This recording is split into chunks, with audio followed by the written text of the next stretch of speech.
In this video, we will construct the random variable's probability distribution. As the random variable is defined here, we will construct its probability distribution here in the blue. And then we will calculate the parameters of the random variable using these formulas with the assistance of Excel to do our repetitive calculations for us quickly. The green cells here will help us find the mean or the expected value. This is the same thing, mean or expected value can be used interchangeably, and that is symbolized by mu or E of x. And then the orange cells will help us calculate the variance, and the variance, if we just take that and take the square root, we'll get our standard deviation. So let's begin by reading what the random variable is defined as. It says it's the number of dots on the top of a six-sided fair die rolled once.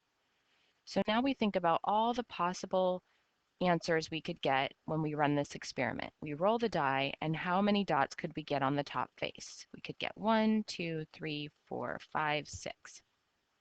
Now we'll figure out the probabilities associated with each one of these outcomes. Well, we know that it's a fair die, which means that each of these should be equally likely. And so since there are 6 sides, each one of these has a probability of 1 out of 6. And I'm going to make this column text just so we can see the original fraction. And here I'll put the quantitative version in decimal form. And then we want to sum those up because we know that when we have a probability distribution, all the probabilities should add up to 1. And we also know that each probability should be in between 0 and 1 inclusive. So this looks good. Looks like we've done a good job with it. Of course, it's not 100% that you will know these are right just by those 2 little tests, but they're very good indicators that you're on the right track. All right, so now we'll start calculating the mean or the expected value using the formula for the parameter mu equals the summation of each x value times its corresponding probability. So this is a type of weighted average. We're taking each possible value and multiplying it times its probability of occurring. So that gives us a weighted amount, and we can copy that down and sum it, and that gives us our mean.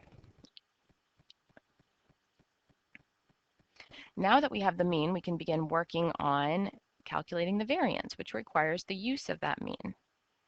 So we can see that the variance is a similar setup to the one we had when we were doing sample statistics. We take each deviation, x minus the mean, and then raise that quantity to the power of 2 so that we get rid of any negatives, so that the negatives and positives won't eat each other up and cancel out. Then we multiply by the weight for each individual x value.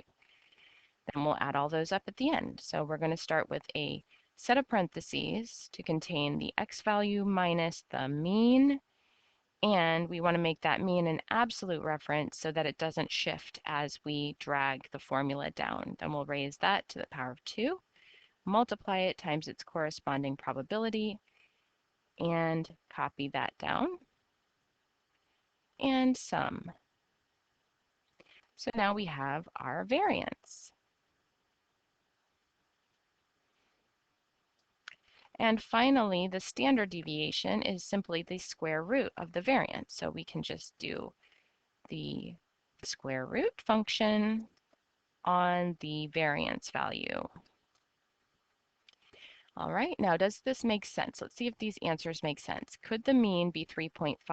Well, if we could have values between 1 and 6 inclusive, it does make sense that our average would be somewhere between 3 and 4.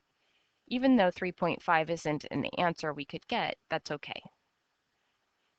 The variance is a little harder to understand because it's not in the same units as our original random variable.